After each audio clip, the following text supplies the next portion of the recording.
name. Shout out Chop, we locked in, it's the chain gang. Yeah, can't stand around the kid if you gon' keep complaining. I could drop some names, but nah, I'ma keep it players. We flashing bitches every time we see a hater. Keep my name out your mouth, bitch, unless we talking paper. Come on, motivate, yeah, elevate. Take that chain around you and get real estate. Know some niggas moving at the same pace, but it's crazy how them niggas think we in the same race. Ever told the truth and they still lie to your face? Call me as a bitch and we could tell by your bank, yeah.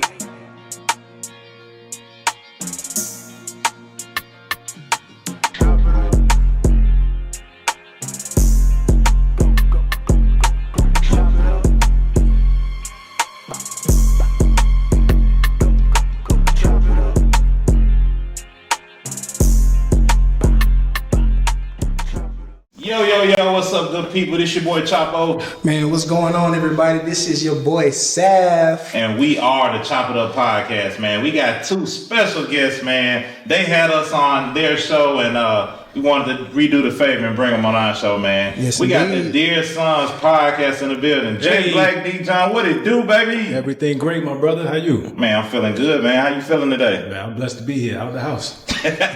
Hey, exactly. Jey Black, how you feeling, man? I feel like a champ and a winner, man. My team good, I'm good, we good, family good. Hey, ain't nothing wrong with that. Yes, Everybody indeed. good. Yeah. He trying to bait you, just to, by the way, Hang in talking there. about his team. Hang in there. Well, like, we can get into that, but I know absolutely nothing about what's going on out there. Man, how y'all feeling today, man? It's a great day. It is a great day. The weather good. Yeah. Yeah, and then, man, this Dallas weather is crazy, man. It was snowing on Monday. It rained on Tuesday. A tornado came through on Wednesday. Right. In that order. In that order, man. Had to bust the shorts out last week. Man. Man, literally. It just got I cold with had 2 a weeks ago. trench Huh? coat on Wednesday, and I had on shorts Thursday. Yeah. Man, when I went home to visit my mom, bro, it was hot. And I came here with 30 degrees. Complete drop off. It was crazy, bro. Yeah, you went to Atlanta, man. Yeah, you know how that is. Hotlanta. Yeah, a lot of things. Well, man, look, we're going to go and hop into it, man. Look, we do things a little different over here, man. We wide open, man. We be asking all types of stuff. No, I'm just like, we ain't going to do nothing crazy. No, open it up. We going to do nothing crazy.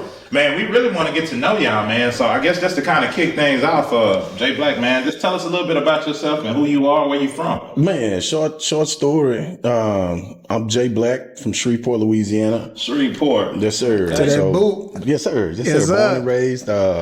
College years, Southern University down in Baton Rouge. Then after that, moved to Houston for a few years. Raised my first family, married. Divorced, started my second family here in Dallas. I understand, bro. So yeah.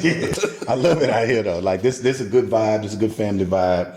So just trying to, I don't want to say try to find my way, but just try to make steady adjustments in real time to where we the best version of what we got going on. Nah, for sure. Yeah. D. Johns, man, from Hampton, Virginia, Hampton, America, 757, stand up, husband, father, podcaster, producer. Spent most of my time in VA. Then I got into my corporate career, moved up to Northern Virginia towards the DC area. Spent some time overseas with my family for a few years, and then we settled in the DFW area when we came back, put down some roots. Now my kids are from somewhere. That's been a joke because we moved around so much that my kids ain't from nowhere. But love it out here, man. It's I'm at a stage of life where this makes sense. You know, the money goes where it goes. It goes pretty, much further than where we came from. And school systems are great. Families thriving, man. I can't complain. No, man, that's what's up. So I know we had a chance to kind of talk a little bit off camera, right? But for the people who don't know, how did you two come together? Yeah. Man, I'll jump out a little bit. We're actually neighbors. We're next door neighbors. And Share grass line neighbors. Like literally. I got that Barney Rubble Fred Flintstone thing. Pretty much. That's crazy. We even talked about putting the flip door on the gate in the backyard so the kids could, they don't even have to come out Hey, to the bro, front, bro. that's old school right there, man. Yeah, so he moved in, his family moved in, old school. Like we were laughing about before we started, man. Just me and my wife walked over, like, hey, we got some new neighbors, some real neighbors next door. Let's go meet them. Walked over, knocked on the door, chopped it up a little bit. I kid you not, just to give you an insight who my brother is, he come out and shake my hand and he was like, hey, listen, we don't trust people. First conversation. I knew then. I said, this is a real brother right here. Yeah. I'm not trying to sugarcoat nothing. This is what it is. This is what you up against. And man, we've been live ever since, man. Yeah, it's dope because as I was saying, we've never had neighbors that we considered family. Yeah. So when I say that's my brother, and I'm very careful with that because I don't want to discredit the relationship I got with my Your brothers that brother. I knew before. Yeah, you know what yeah, I'm saying? yeah. So it was and we had to reacclimate to people because when we lived overseas, it made us close as a family, but it was like us. Everything we do is us. We didn't really have too many friends. We had coworkers and things like that we would associate with, but we were closed in. Bond got strong as a family when we came back.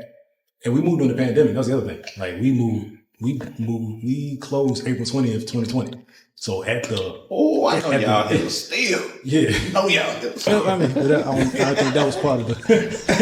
That wasn't Hey, exactly them part of the question. pandemic prices, man. Man. COVID price, E1 back then. COVID prices, but yeah, to his point, man, I'm just kind of like I'm kind of even keeled to a large degree. And then when you get to know me, you realize I'm a clown for real. But they walked over. We weren't used to it. I was kind of like,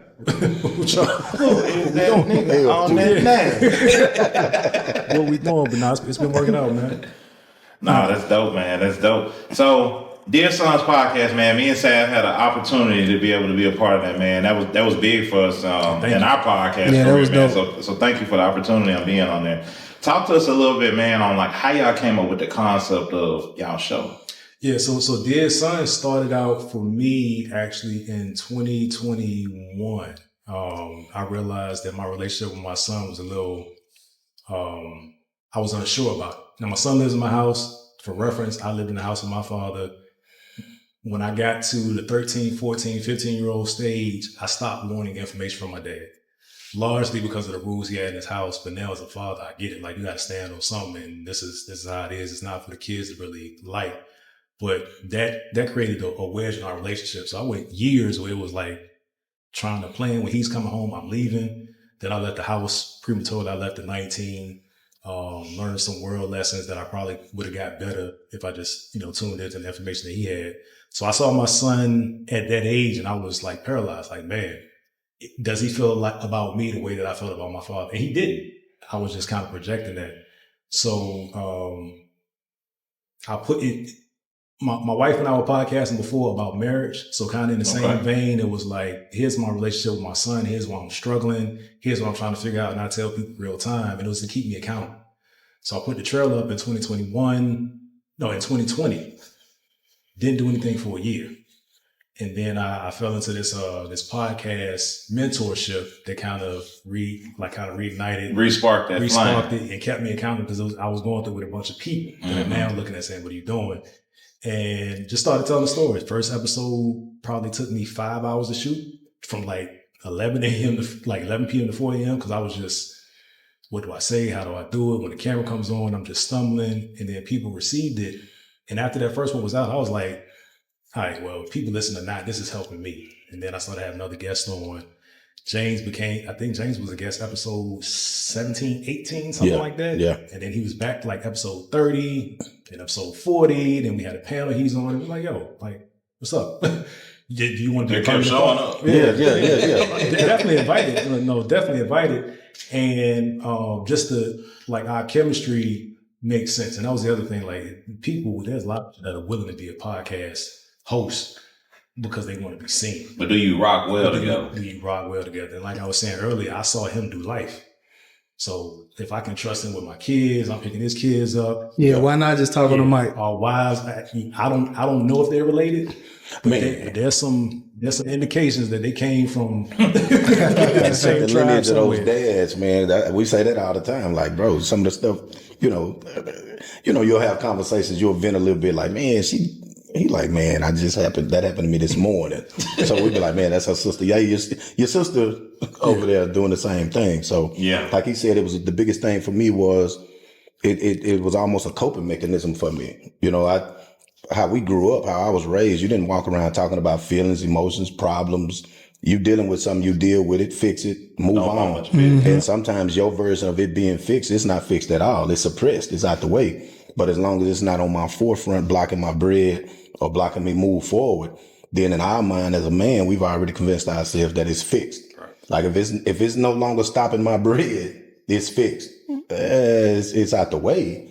That don't mean it's fixed. So having these conversations about childhood, about parenthood, about trying to be a dad. I grew up in a single mother household. However, my dad was in Houston my whole life. So I'm going from Shreveport to Houston every summer. So I'm getting 3 months of exposure to my pops. And so that's my version of fatherhood. You know what I mean? So now I'm going back home these other 12, 9 months of the year. So now 9 months of the year, I'm being raised by my mom, then I'm getting 3 months with my dad. So now I'm trying to piece those 3 months into what I think a man is. However, the streets giving me their version of what manhood is. You know what I mean? How you move, how you supposed to move, what you're not supposed to accept. Sometimes that's a bit more aggressive than what you'll pass on to your son. Now hindsight looking at it as an adult, but as a kid, all you know is men don't do that, boys don't do that. You take that and that's law. So that's the kind of mistakes or some of the, because thankfully, I had some good information trickle down to me though, that I still stand on to this day. That ain't guaranteed though, because I saw boys come up with us that didn't make it. Man. So that's huge, bro. So the fact he was like, hey, might as well do this all the way. You with it? Am I? This helping me, bro. Let me run it. I insist. Man, crazy thing is, so after being on y'all show, man, it really made me take a step back in my life and kind of. I was just finna say the same thing. Yeah, bro. Like I actually had a conversation with my mom about stuff that I've never talked to her about my entire life, because these things are affecting me now as a 33-year-old adult, on maybe why I'm this way, or, why I do that or why I do this. Like you said, kind of seeing your dad, 90 days out of 12-month year. Right. That's in your eyes, this is what it looked like. Right. You know what I'm saying? So, it kind of opened up my eyes a lot, man, just to kind of, ask myself why I am the way that I am. Yeah. And for me, like as soon as I sent it over to my mom, right, she looked at it and then she called me early in the morning. Because I was on the way to work and she called me. We had a good hour and a half talk about everything, right? Yeah. She was just like, damn, I didn't know you was really talking like that on here. And I was like, damn, what you mean by that? Like, you thought I was just shooting the shit? Right. But she was like, nah, like I could really tell, like you really took your time, like really investing into what we do, on the podcast. So it was definitely dope. And it was a long conversation for me and Chop on the way back home. Oh yeah, for sure. Cause we were talking about so many things that we didn't know about each other. That's dope. So yeah, but I was going to ask, right, ever since y'all started y'all podcast together, right? Right. Do you think independently that y'all relationships with your kids has grown stronger based off of this dialogue that y'all have? Hands down. Like that was the reason for me, was to keep me accountable. And I knew if I put it in it shouldn't have to come to this, but however you get to whole, you get to whole, right? I knew if I put it in the public space, I would be more accountable to it, right? And it's not necessarily fronting for it, but I knew I didn't want to come on week after week after week, and in week 40, I'm in the same place I was in week 3. So my son has been on it, and my son has come on. And I've asked him questions on camera, evaluating me. And then my youngest son, my sons are right now 16 and 8. Mm-hmm. So they've, my oldest son was on it a couple of times, and then my youngest son was like, I've never been on a podcast. 7-year-old, I didn't know you wanted to be slow. I didn't want to be on a podcast. And then I had an episode with my 2 sons and my dad. There's never been 3 generations of John's men in the same room that we're aware of, because the information that my dad had showed that there was never a grandson and a grandfather alive at the same time. Mm-hmm. So a father never had his father and the son at the same time. To the records that he has. Now I can't go back to the origin. But for the people that's alive now, from mid 1800s. Wow. We were looking at he had some documentation. I'm like, hold on. I'm looking at the death and the birthdays. I'm like, did anybody have a grandfather before my children? And he's like, I didn't. I don't think my dad did. And I was like, man, that's huge, right? And when I see people now talking about grandfathers, I'm not capping when I say I'm envious of them. I'm like, what's that like? I had grandmothers, and like my dad's dad died when my dad was 20 or 21. My dad was in Vietnam. He came home, buried his father, went back. Never mourned. Had that conversation with him a couple of years ago. He's like, I don't think I ever mourned. So that's kind of the model. Like we just push on. My mom's father was alive while I was alive, but he left my mom, my grandmother, and her sister when she was like 8. On some, I'm going to the store. Never came back when it started another family. So I've only had admiration for my dad's dad that I never knew, but I was supposed to look like, and disdain for my mother's father, who was on some sucker, she left. So that was, I knew how important it was to try to change that dynamic for the Johns family, because I'm like, it's me. My dad is still alive, but I'm like, man, when you get to a certain age, 33, I'm 44, you start thinking about reprioritizing what things are really important. I'm like, man, how am I setting up my family? How am I setting up the Johns name based on my actions? And all I really had to hang my hat on was I was successful in corporate. And that was my whole claim to fame. I didn't play sports. I didn't this is what I do great. And I was kind of sacrificing my family along the way. COVID hit. Ultimately, I got exited from corporate America in 2022, and it's been the biggest blessing because it's made me way more intentional about the time that I have and everything revolving around my family. So it's the long answer. No, I appreciate it, man. And in that same space, speaking on intentional, that's what it did for me as well. It's some of the stuff that I'm forced to reflect on. Like I have to sit down and really think about how I'm moving as a dad, as a parent, as a husband, even, because even that I'm mindful of. I have 3 sons in my household. I have 6 kids total, 3 from my first marriage, 3 from my second marriage. But in my household, I have a 7-year-old. I have a 5-year-old, 7-year-old, and a 17-year-old, all boys. I'm the first version of a husband, even, because obviously I want my kids to get married, reproduce, and be successful in life. Show them how life what this look like. Combined incomes, whatever the case may be, whatever fits your lifestyle, but do it whatever that looks like for your house and your family. I'm not going to tell you and your wife need to go work. I don't know what you and your wife have sorted out. You don't even have a wife yet. You're too young.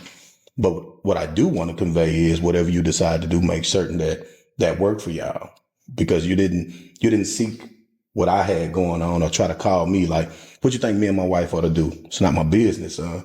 We can have a conversation as men and I can give you my perspective based on what you've seen throughout my life, but I don't want to get into telling you that. So when I have those kinds of conversations on the show, because I'm trying to be mindful of the content that we are putting out, excuse me, and I want to be genuine. So because I want to be genuine, it forces me to have reflections and self-reflection that I typically would not do.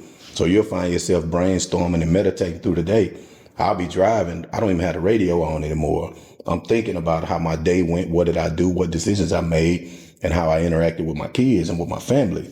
And then stuff that I see a flaw. I don't try to talk about just the highlights on the show, and he don't either. We try to intentionally talk about a slip up I had this week, because that's what's real and realistic. The easy part is easy. That's why they call it that. It's like, son, get up, get out the bed, get yourself together hygiene wise, go to work. That's a no brainer. Son, today I was walking outside and this chick walked by and I was like, Lord have mercy. How did you get past that though? See, these are the conversations you're not having in public, you know what I mean? Or with your son about temptation coming at you. And did I slip? Did I slide? How did you deal with it though? This is the kind of stuff you need to really chop it up with your kids. And so that helped me to find ways to do that and be intentional about it, because it's easy to be like, oh, he gonna figure it out. We're gonna talk about it. Well, now he 18, 19 years old with a baby on the way, and y'all never got around to that conversation. You see what I'm saying? So I use it, just like I said in the beginning, it's a coping mechanism for me. It's my counseling. I talk. No, that's big, man. And just kind of looking in, like you said, pointing out maybe some of the things that you slipped up on, because ultimately that's most important. That's really how you learn and how you grow. And I found myself now, kind of doing like you said, I'd be driving without the radio, thinking in my head. And I talk to myself sometimes in the car. I say something out loud, just kind of see how it feels, because when you hear something, you can kind of feel a little bit more emotional when you hear it than when you're thinking about it. Right. And that just became new to me, just recently, on this 21 minute drive I got from out here to downtown, and just kind of analyzing my day and just seeing like how I could have been better or more productive and, my situation that I got going on. Yeah. Yeah. It's for sure, man. So let me ask you guys this. With the podcast, How do y'all push each other outside of the podcast? Well, that's funny you say that.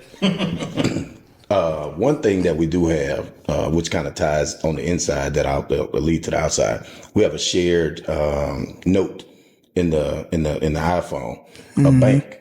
So if again, I'm meditating all day, he meditating all day. So if something hits you, you drop it in the note. We have a list of ideas, topics, things you're dealing with.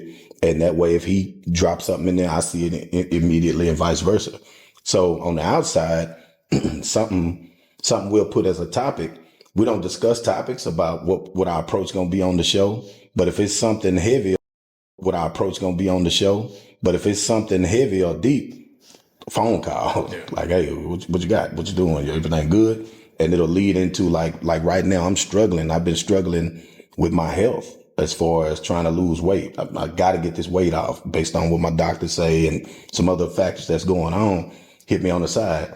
Hey, this is what we're going to do. That accountability. Yeah. So I didn't ask him like, hey man, give me something. Cause he eat cleaner than I do. He's vegetarian and he hadn't eaten meat and he do this. And I'd be like, man, that's a sacrifice in my head. You know what I mean? But it's a lifestyle. Nah, but it's real though. Yeah, bro. I'd be like, I got to eat now. So he'd be like, nah, let's try this. He was, and just to give you an idea of that, he gave me a perspective. He was like, you're not really hooked on meat like that. It's a texture thing. So if you're looking for that chew, get this and you'll get that chew, the satisfaction of you just ate meat. So I give that as an example of outside of the show. Yeah, we sitting here chopping it up about trying to be better parents, better fathers, better husbands. But in real life, hey, what you got going on? What you doing this weekend? What your business look like? Like what goals you set for your business? How that look? Because he came from corporate, man. This guy was upper level in the E-suite. So now when he come to C-suite, I'm sorry, the exec. So he come back and he like, hey, you ever thought about this perspective in your business? I'd be like, boy, I ain't think about that because me and my wife, we own a chiropractic clinic. Okay. So because that's dope. Man, so we growing and we work together every day. So that's the crazy thing. I'm at the office with my wife every day. People be like, you crazy. Like, nah. That's your best friend. Yeah. So it worked. So he hitting me with stuff that he's gained through his extensive knowledge and reach in corporate America that I'm learning and applying right here every day. I'd be like, man, bro, I appreciate that. He didn't have to do that. Like we brothers, but at the same time, there's no obligation there. You know what I'm saying? And vice versa. If I'm from a logistics background, I'm a retired 20-year truck driver. So now anything logistics, you can't miss me. I've hauled everything. I've ran to this day. I haven't even dissolved my CDL, nor have I dissolved my operating authority. It's just on pause. So we have conversations about that, so outside of the podcast, life, anything I see you got going on, even if you're not talking about it, because he's not going to ask for help for nothing. You got to catch it. Better, man. I'm getting better, bro. Yeah. I'm getting better. So you got to catch it and then just offer it, bro. So we do good with that, in my opinion. Yeah. So from my perspective, him having been in the entrepreneur space with his wife, I moved into that space out of corporate. So I'm honestly learning how to support my wife because I'm used to being the champion. And it wasn't an external ego thing, but I had to realize internally, like like I said, that was my claim to fame because that was the thing that I was doing well. You couldn't tell me that I wasn't provide. You know what I'm saying? Some other things, I can relate. Super questionable, but just seeing how they work together, work through things, even if they're not agreeing on the same thing at the same time. They ever stay in sync. Correct. Whereas me, I started to look for, remember last year when you did, like I started to group all of those things together like it's one of it. And I'm honestly working through it because my wife has supported me and I was accustomed to that. But now both of us being entrepreneurs and income not being predictable and she's trying to make this thing work and legitimately she feels like now it's her turn because she sat in the background. I'm like, well, we both got to be we both have to be going after this thing.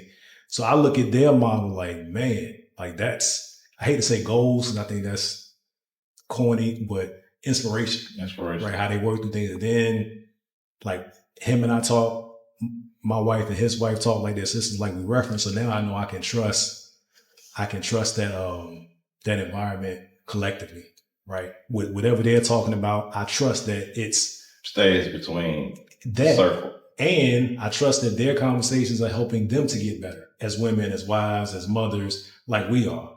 So I consider it a safe space with him and I, a safe space with, because it's whoever you're talking to as a spouse, you're bringing that into your relationship. So if it's an untrustworthy party that just feels good to talk to, you're still impacting your relationship because you're putting that information with somebody that can't really hold it. So having been married this long, 18 years, and seeing other situations not necessarily work out, makes me a little bit more guarded with who our information goes to. And I feel more comfortable, like they hop in the joint. Like, we going to the store. Only thing I'm worried about is what the statement is going to say. That's a lie. I'm not worried about that's like a fact. Like That's it's a negative influence or anything like that. It's just like, oh, okay. I said prayer. Lesson learned, fellas. Be mindful. Letting your old lady, your wife, your gal, whatever you call your piece, hang out with these street boppers. You better be mindful. She come home looking at you, popping her mouth and throwing her hand like, you a little different today. You good? Oh, that's facts, man. Yeah. Yo, outside influences your inside. Yeah. I do want to commend you too, though, on having like an open space between the two, like having just a lane for vulnerability. I think is really important. You know what I'm saying? Because a lot of times, as men, we don't want to shed no tear. That ain't no lie, bro. You know what I'm saying? So I definitely commend y'all for that. Appreciate that. For sure. Appreciate that. Yeah. Man, I'm learning a lot. I see mental health a lot online, and people see it, they hear it, they feel it, but they don't really understand it. But I guess now as I get older, that's really a big thing. Yeah. It's really a big thing, because I think mindset wise, that controls your day. It controls your emotions. It controls how you react in situations. You know what I'm saying? And, I think now just for me, man, that's number one priority. Yeah. Waking up in a good mental space is a great day for me. Yeah. You know what I'm saying? And I don't think I really probably appreciated that a few years back on just having years of mental clarity, because you don't have all these issues and all these problems or situational based things and stuff like that. So, no, definitely kudos to y'all, like you said, on being able to have that space to, share that vulnerability. Yeah. Appreciate it. And it's learned, bro. It really learned. I was going to say, and a lot of times too, and this is obviously not to throw no shade, but I don't think a lot of women know this like to this extent, but they know. They probably do, but they know. But let's see where this goes, right? So what I'm getting at is it's crazy because a lot of women don't understand that their energy starting our day before we go outside of the house to go to work can change everything. Oh yeah. Or if we're currently at work and something's wrong and you bring it up to us during work, it can ruin everything. And I'm not saying that obviously that's like any of our situations, but people just don't realize how important your piece is. If they can have that from the moment you leave, from the moment you get back. Now, obviously, things in the family happen, stuff like that. But if it's like a me and her thing, right? My prior situation, right? I told there was a rule that we had, right? I was like, hey, look, if you mad at me about something, if something going on, just wait till I get home. Just do me that much. Just wait till you get home. It may be eating you up inside. Yeah. And you can rip me up when I get home. Yeah. But just wait till I get home. Because I'm telling you, if you tell me while I'm at work, I ain't gonna get nothing done. I'm done. My head is frustrated. Yeah. Even though I know how to do my job, it's gonna be tough for me. You know what I'm saying? On that decompress time too, though. Like, don't meet me at the door with it. Because now my reaction to that thing gonna be totally different. I'm not gonna receive it the same. Because now if I walk in the door to the blah blah blah blah blah, now you in defense mode. Yeah, I'm in defense mode. Because now I'm finna attack. You didn't got your hands like whoa, right? Whoa, yeah. Let me get my day off me. Give me 30 minutes. But the same thing, something I learned over the years. I have to also show you how to deal with me. So a lot of times the women overwhelmed. A lot of that's built up on it's building up on her, but where's her outlet? She catering to the fact of, watch out, let dad come in and decompress. Like I say, we work together. Mm-hmm. So sometimes I got to grab the kids like, hey man, get the hell out of here, bro. Go upstairs, go play. Let your mama breathe for a minute. Mama this, mama that, back up. So it's our job to set the tone as well. So now I might have some beef with her that I need to let her decompress so she can receive actually what I'm saying and not feel attacked. So now I feel like women are better at And I'm please believe I'm not one of these cats that be out there. If you know me, you know me. Like, you know, I ain't that dude. But at the same time, I try to show people how to deal with me through action.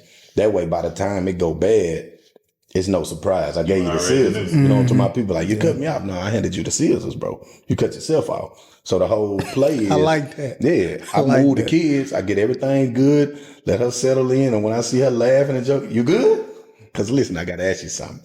Or even if I don't have anything. So now when my day comes, you know what that look like. So now when I expect that, it's not an unrealistic expectation. You know what I'm saying? So now the whole, when it becomes healthy is when it's reciprocated. If that thing happening on both sides, you'll get way more out of that partner. That's the woman to the man and the man to the woman.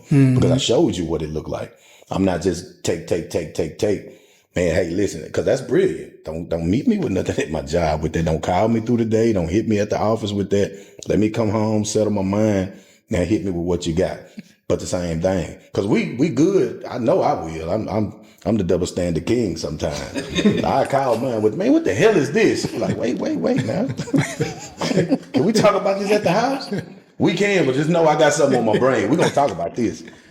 Well, I dare you to do me like that. You know what I'm talking about? So I got to get better at, because I'm not perfect at it. I slip to this day. One thing I say that I learned is that the most dangerous conversations I've had with my wife are the ones that she never participated in.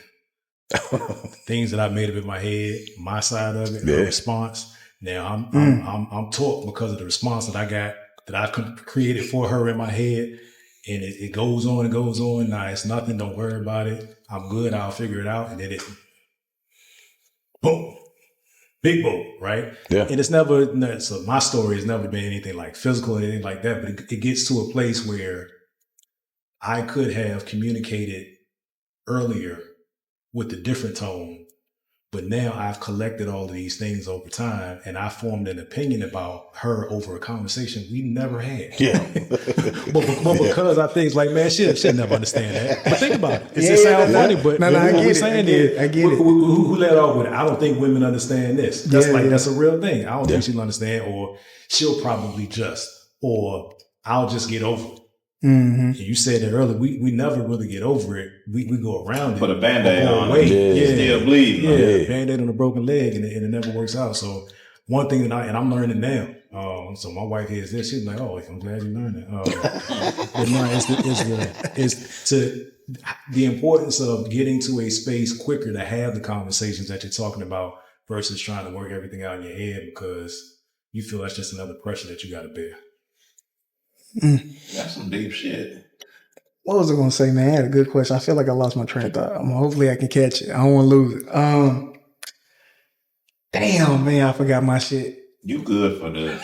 Man, my mind bad. For me being young, man, my mind is bad. That boy be at work, man, that whatchamacallit. I said, bro. And I done had a whole conversation in my head. Yeah. And then Chop be like, what the hell you talking about? You man? caught him up at the end. The whatchamacallit, you know, with The conversation in your head ain't so funny. So you looking at him to my ain't it man? What I'm agreeing to. Man, so I guess that's the thing. And you may come back on your question. Nah, I'm gonna get it. But to throw this out there, I know y'all talk a lot on like the father figure end of things on y'all show. What about the mother's end of things? So we've had like there's a 4-part series. Good question. On women's perspective of their experience, not even just their perspective, but their experience with a father, right? Because for me, the dear son implies fatherhood. Every man is a son. So you had to have a woman involved. Absolutely. Every man is a son, birthed from a woman that had a father, right? So there's this triangle offense that you can't undo. The nature of the relationships between each one is where we differ.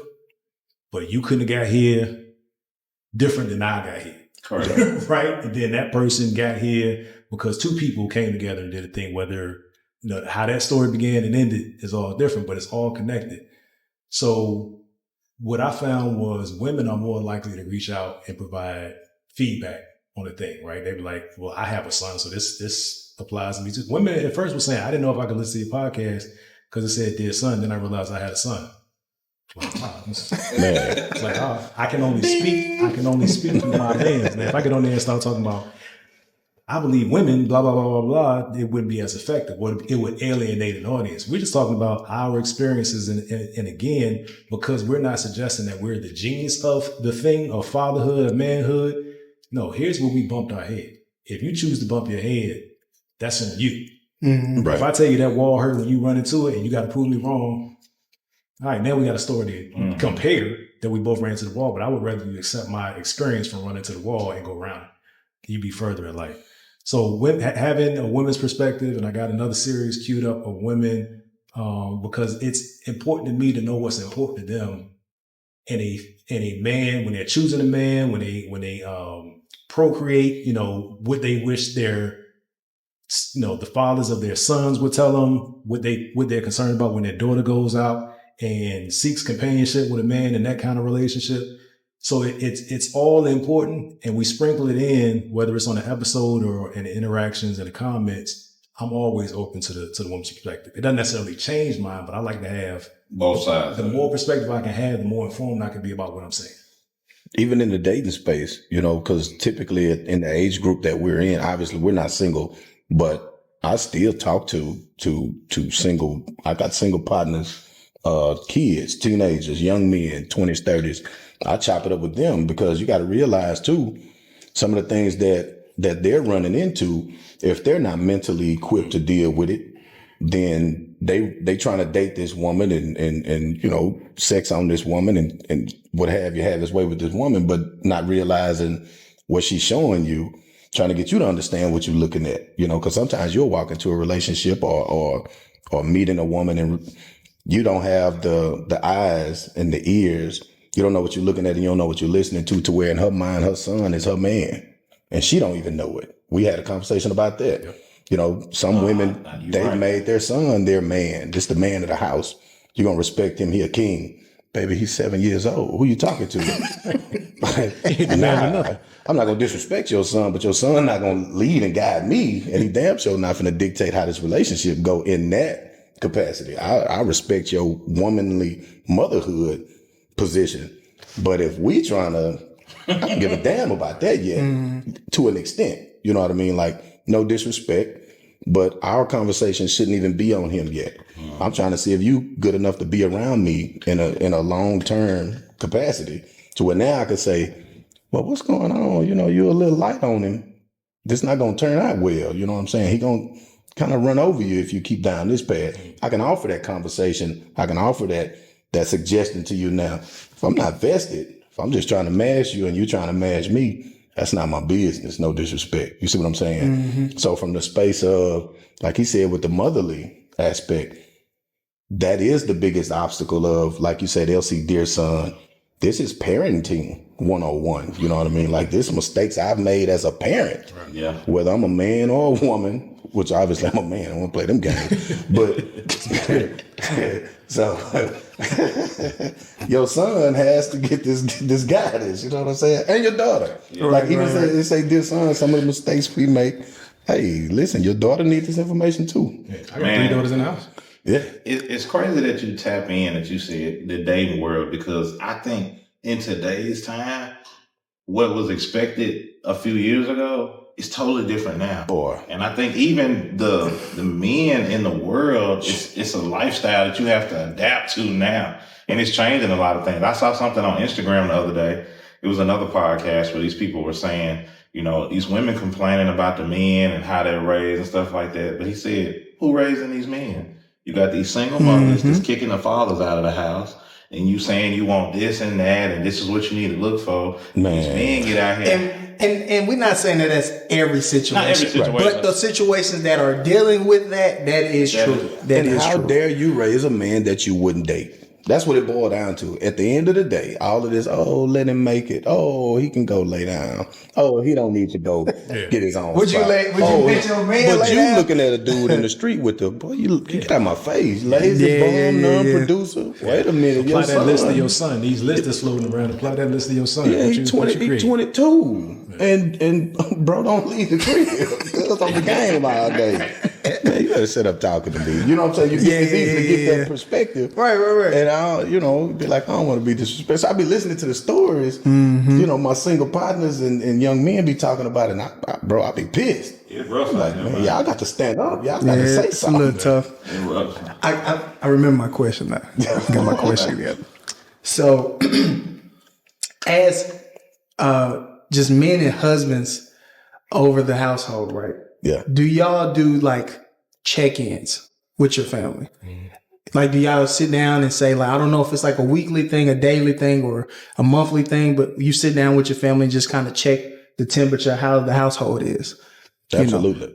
Go. I would say, yeah. So mine isn't as, it's not on the calendar, but as the tone reaches a certain point or I see it's going in a certain way, we'll either have a conversation as a family or with the affected parties, because I have 3 children, 16, soon to be 18 and 20. Then I have 10 and 8. So some of the things that they're going through aren't necessarily, that initial conversation isn't necessarily appropriate for the 10 and 8. Right. Some things that they want to get off. And we had one of those probably 3 weeks ago. We had an incident in the family that, so dealing with adult children, I think that's how you get into heaven. I think that's in Matthew somewhere or Ezekiel. It might be Habakkuk. Nobody reads Habakkuk. Some First Peter. But yeah, right. I had to realize that the age that she is, I was already out of the house. So when I was making mistakes that are stupid in hindsight, they weren't on my parents' watch. She's still in the house. You can correct that. Right. But I also have to mind, okay, how do you become accountable if I'm always saving you and over-parenting you because you're here and I don't want you to leave? That's the other thing. I left early. I wish I'd have stayed 4 or 5 more years. Come on, man. Financially, I'd whole another podcast. But I saw the frustration in her face, like, you treat me like a child. In my mind, I'm like, you are. But I had to temper that with you're my, in terms of birth, right? In terms of responsibility, but you're at an age where you can literally go out here and get into whatever you want to get into. I know you're not prepared to deal with all the ramifications of that, but I can't shelter you but so much.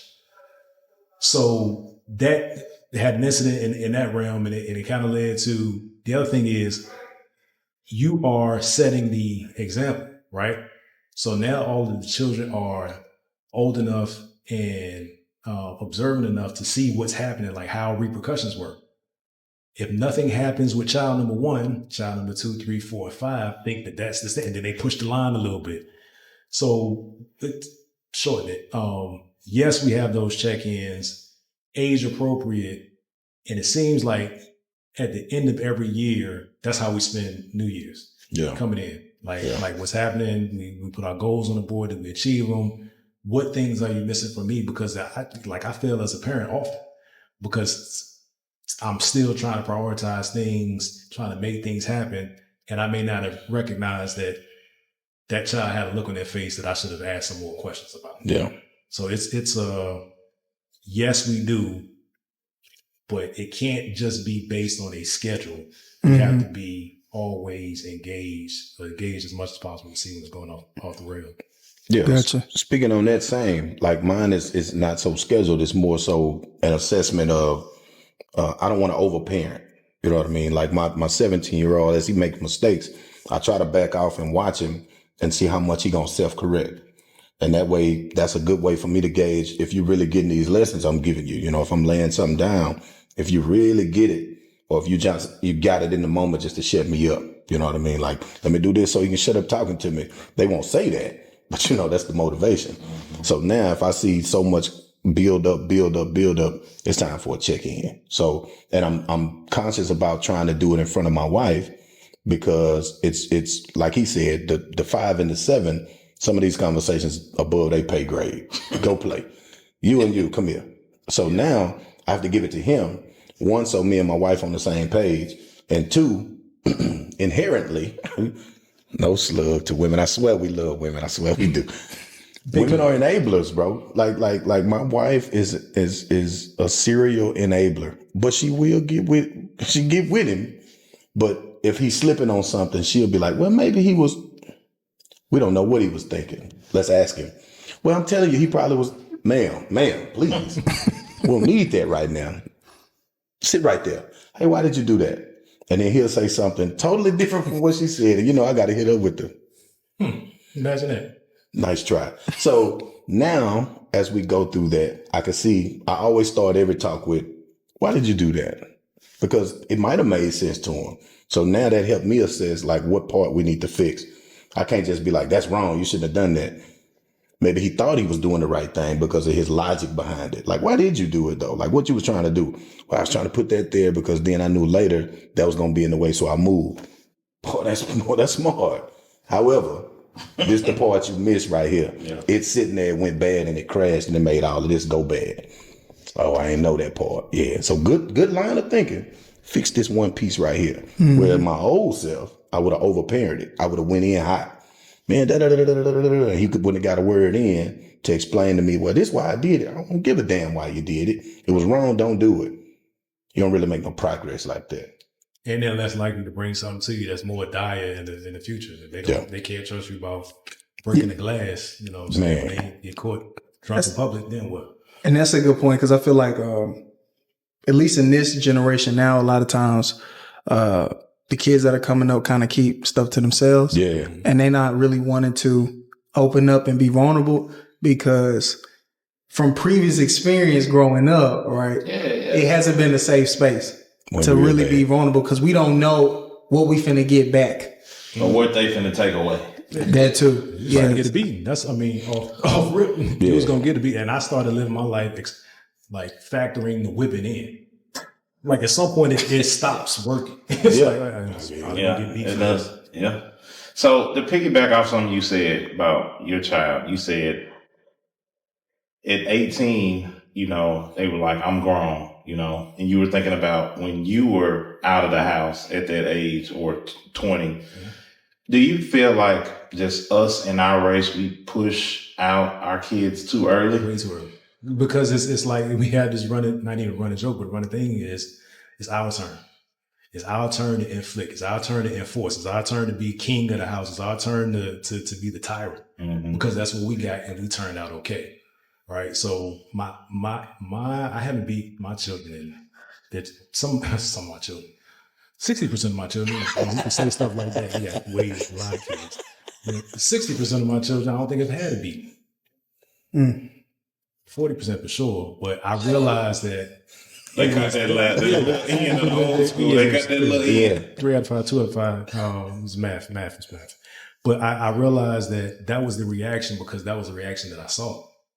Right. And that was the reaction that my dad's like, his dad didn't talk to him.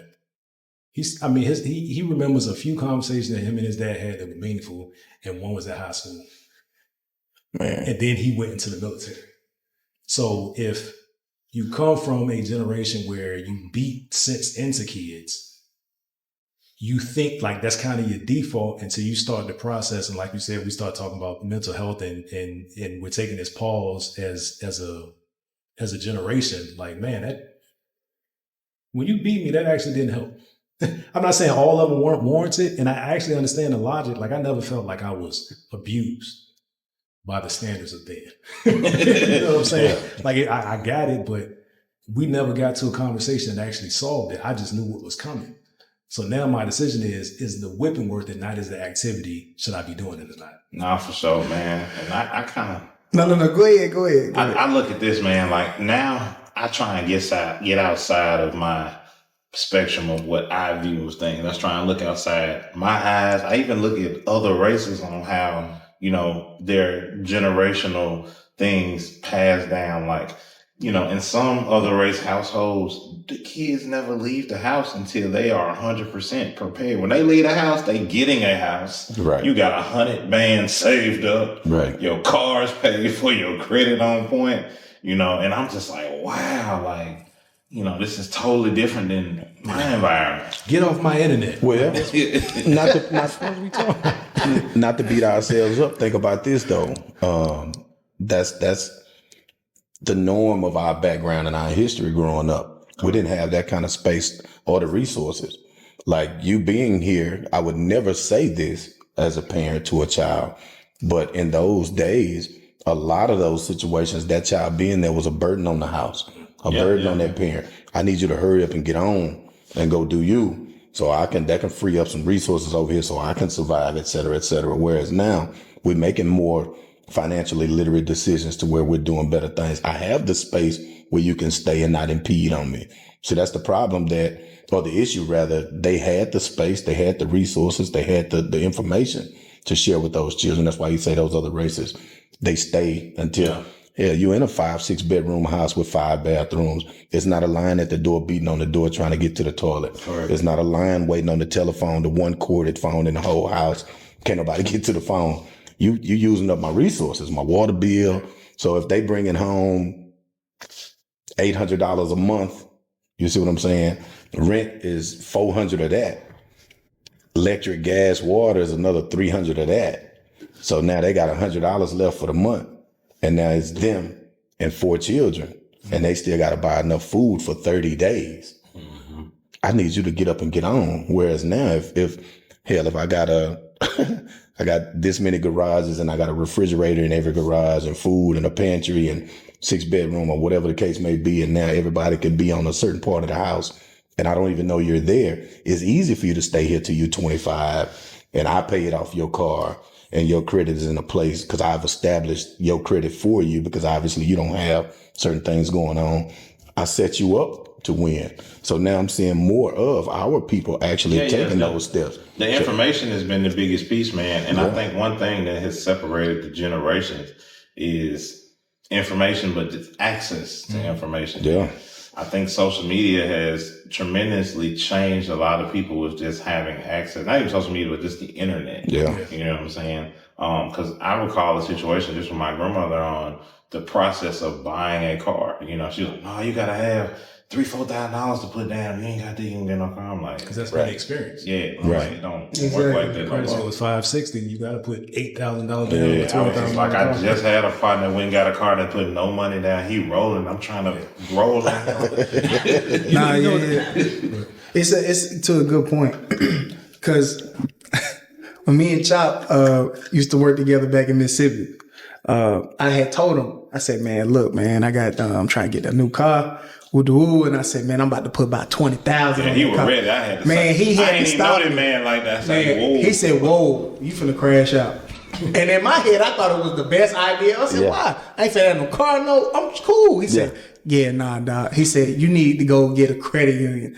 So then guess what? I take my ass home. I told my mom, I said, Mom, hey, I'm about to get this car, but I need a credit union. Oh, I got a credit union. And then in my head, I'm like, well, why the hell you ain't said nothing? I done told you plenty of times I was trying to get a car and all these different avenues you could have. But the thing is that, and kudos to my mom, I believe personally, she's one of those people where she want me to have to ask those questions too. Like it's how I feel is as a parent, right, in my perspective. I want to prepare my kids. Yeah. But at the same time, certain things I do want you to ask me as your parent. So then that way we can go through it together. You see what I'm saying? Yeah. That way we can I can teach you, you can take that information, then you can use it and apply it because sometimes I'm a victim of my mom would tell me something and I'm like, all right, appreciate it. I may blow it off. And then I come back and say, I need to do this. She said, well, remember a couple months ago when I brought that up, you wasn't trying to listen to me? Yeah. That part. So to that a little bit, drop little seeds on them though. Mm-hmm. Like don't go through the whole explanation or the whole step to step about it. Because also the slippery slope that could exist on is maybe that child never really come across anything to spark that thought. But if you would have planted that seed, don't give it to him, but plant the seed. Like for instance, I had a conversation with my 17-year-old and he had an 18-year-old cousin at the time, both males. I stood them in my kitchen in my house. I was like, man, y'all walk around, y'all eat like real heavy, like y'all good. And I'm glad y'all comfortable like that. But man, y'all, I charge it. Where your head at? How much, if you left today, how much money a month would you need to live? How much money a month would you need to live? One of them said 1,000. The other one, he looked at it down. Yeah, he ain't it down. Yeah, so he saw my face. So the other one tried to compensate. I'm gonna get 2,000. You get the same dumb look. Like what? But let's break this down. So I go through step by step by step by step. You like this, don't you? You like this, don't you? So it wasn't a matter of, hey man, y'all need to go get a job and y'all need this kind of career, you need this kind of bread. Just ask little questions and walk off. Like, okay, well, not telling y'all what to do, but right now an apartment, because y'all not finna go buy a house right now in your condition if you left today. An apartment runs this, food runs this, electric, gas, water. Maybe you get an apartment with no gas. Good for you. So let's wipe that let's wipe that $80 off the table. Right. You're gonna drive a car? What you gonna do? You gonna Uber? You going out to eat? You partying? You dancing? Your clothes? These shoes, y'all fresh. So by the time we go through all of this, I walk away. So then they come back 2 weeks later. I adjusted my budget. I think this is what I need. You're still not ready for this conversation. So I say that to say I didn't sit down like, hey, this is a financial literacy class. But however, plant them little seeds. And it's a game to them and it's funny. And it is. We laugh through lessons too, though. That way, if you make the learning fun, and it's like, I'm not going to bash you and call you dumb because you don't have the information, but you are ignorant to the fact of how these things move. But it is our responsibility because we didn't, like you say, you was going to drop that 20 and he caught you like, whoa, wait. And then you go home and you told your mom like, hey, I'm looking for this credit union. And she's like, no, I already got that. Like you said, if she'd have hit you with well, if you're looking for a car, I normally get my car through a credit union and walk off. She didn't tell you to go get a credit union. She didn't say, hey, I'm finna go take you to join my credit union. She hit you with a little nugget and walk off. So now if you come back later, when he hit you with that, man, my mama told me something about a credit union. You're going to go revisit the conversation now because you're ready to have it. Yeah. So that ain't your first time being introduced to it. You got the nugget at home. Somebody watered that seed out in the street. Then now you know where the foundation at, though. I'm going to go back and talk to my mama about this because we chopped it up about this. Hey, my partner was telling me about that credit union thing you was talking about. Ready to go get one. Yeah. I'm still over there. You see what I'm saying? So that's a different approach. Yeah. So don't not give it to him, but don't hand it to him either, though. He's not going to appreciate it. And that's a good point. So I wanted to ask both of you guys. Do you guys think as a whole, is parenting gone soft? Hell yeah. I'm sorry. Go ahead. Yeah, I had girls first. I had girl, boy. I was done. And actually, that's what caused me to kind of go over the top with my son because I was like, now I can get aggressive. But that wasn't the thing that worked for him. And that's the other thing. Like the parenting style that worked for 1 doesn't work for 3, that worked for 2 didn't work for 5. They're all little humans, little algorithms. So you gotta be attentive and engage with them, parenting them for who they are and not who you want them to be. Yeah. Me and my wife use a term called PAP, P-A-P, punk ass parent. So anytime we catch each other doing something stupid soft, she be like, yeah, you over there papping. So it's real. Like my son was 7 years old and I looked up and I was tying his shoe. So papping that. She's like, oh, you papping. She's like, do we know how to tie his shoe? Son, you know how to tie your shoe? She's like, he must know. You tying his shoe. He's 7. I'm not tying your shoe, not another day. So I agree with that, but that's self-check. But imagine out in the world, these parents not having these conversations. Parenting is stupid soft right now. Everybody's scared for their child to bump their head. You know, we grew up in some harsh situations. But them folks also calling DHS too. Hey. Yeah, it's and the thing is, kids, I seen somewhere where some kids was like, I'm gonna call them people and say you get me. That's crazy. Sometimes you can start too late. Yeah. Like if you're trying to catch a behavior at 14, man, it's tough. You gotta catch it at 11. That's on you. That's tough. You're gonna do more tolerating than teaching. 3. Because you gotta set the tone. Like humans push situations to the limit in all cases. Think about it. Even when it's positive, you got a raise. You got $10,000 raise. 3 months later, what you looking for?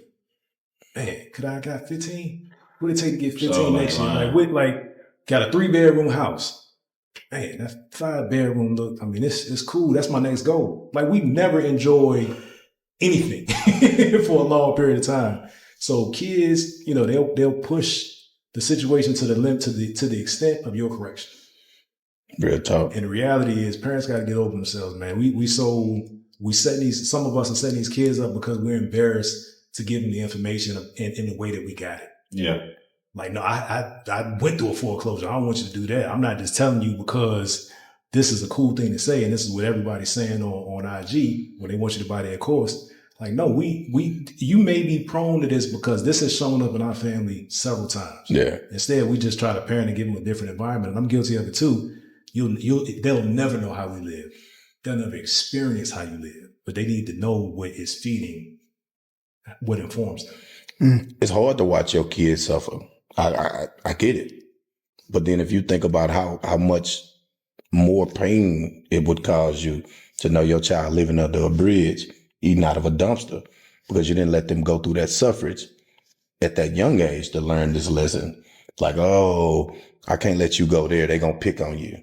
Or I can't let you not get them $300 shoes you just asked me for. Who you talking to? You want a $300 pair of shoes because if you get the $150 pair of shoes, they going to talk about you. But now you finna get the $50 pair.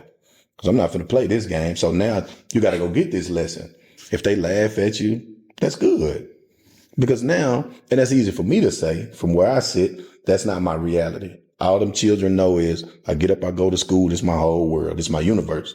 Where if this is my universe and I get ridiculed in my universe, my world just came crashing down.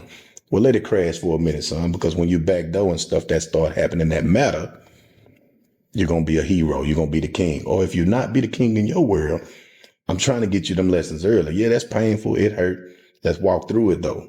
Don't be that person. Don't be a puppet to the crowd, to where the crowd dictate how you move and what you invest your money in or your time in. Whereas now, if I make you follow the trends of the crowd of, oh, they gonna drive me, they gonna get on me, these boys gonna go hard on me. Now you around here, next thing I know, you tooting powder because they laughing at you because you the only boy in the room not doing drugs. You know what I'm talking about? And that ain't your thing. That ain't for you.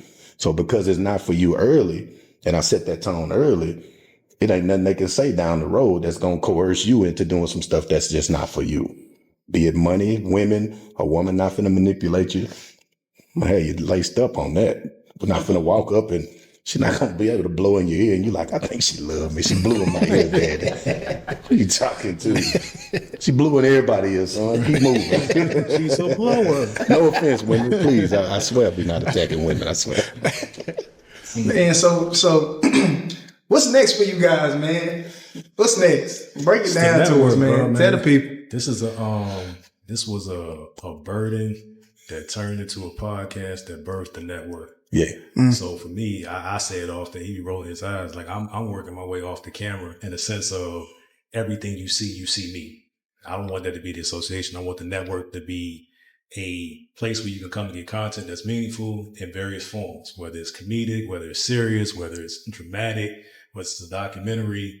That's my whole play is facilitating growth for men to see themselves in a different light, see their brothers in a different light. It's kind of like home for men. That's my play. So everything for me is network. So DSN or nothing. Same, man. Just trying to be open. I'm trying to push the levels in both levels. And what I mean by that is professionally, keep growing the brand, keep growing the business, but also keep growing the network. I truly love this. I enjoy it. It's therapeutic for me. I walk in the room and I never meet a stranger. So that could do great things for us. I'm a hell of a networker. I do the marketing for my own business. So growing a business, meeting people and putting people in front of people, I do that. So as far as, like he said, our content, our platform that we use now, as far as Dear Son, now under the DSN, the network, there's other avenues, other projects coming up, live interaction, skits. Yeah. There's shows coming up. There's documentaries. There's so much that we're able to do. And I've often been told my personality is larger than life. I enjoy that, man, because as a kid, my temper was ridiculous. I moved and moved and moved. I probably went to 27 schools between kindergarten and fifth grade. I kid you not. So because of that, I know the whole city. So now then, once I started doing that, I adapted to that. So now if I walk in the room, I don't know what it means to stand in the corner because I'm unfamiliar. My whole life was built on not being familiar with who in the room. So now laughing and joking, people are drawn to that. So now we put the fighting down. Like I'm done fighting and all of that. That run people away. So laughing, joking, playing. But I know what I need to know to survive in life and be professional, but I'm not stuffy like that. You know what I'm talking about? So trash talk, Bayou Classic coming up. So we finna drag Grambling in the mud with that hate week rivalry again. So, cash in on that, bro. That's what's up, man. Shout out to the swag, man. You know I'm a J State. Really? Yeah, Man, sure. come on, dog. Yeah. Love the swag, man. bro. Swag. Y'all see it. Yeah. That's what's up, man. Nah, man. Look, we definitely appreciate y'all coming out today, man. This is Big big, thanks. and we enjoy returning the favor, man. Appreciate that, You bro. know, I know. Appreciate y'all for coming, man. Yeah, we definitely got to do some work in the future, man. I know you got big endeavors coming towards the end of the year, so we looking forward to that, supporting on however we can with that, man. Appreciate that. Before we adjourn, man, if y'all can shout out your social media handles so people can find you. The Dear Son Podcast on IG and Facebook. That'll lead you to everything. Also, the DearSonPodcast.com. Yep. Me, I'm affiliated with all of those networks as well. And me personally is Jey Black on IG. That's JEYBLAC. And I think it's the same on TikTok. I got to do better with that, man. I got like 400 followers on there, but we got like thousands of followers to the network, which I'm good with that. I'd rather you follow the network than me personally. You the network. You part of the network. Yeah. So And this going to come back to you. Right. You know That's what I said. If I get my following up, then that's bringing more attention. following to the Exactly. network. So I got to be more intentional Yeah, about it that. all work hand in hand. Yeah. For sure. So, And thank y'all, man. I know y'all trying to end, but man, thank y'all. Oh, no, we appreciate it, man. We don't take this for granted. So Real talk. much success on your platform. However we can help, let us know. Yeah. Absolutely, appreciate man. it, appreciate it. Definitely grateful for both of y'all, man, for sure. All right, Chop. Wrap us up, man. All right, man. Well, everybody, that is it for the Chop It Up podcast. We hope that you enjoyed the show as much as we did. Make sure you follow us on Instagram, Twitter, Facebook. We are on YouTube, Google Podcasts, Apple Podcasts, Spotify. Man, you know what it is. The Chop It Up podcast show, baby. And we out.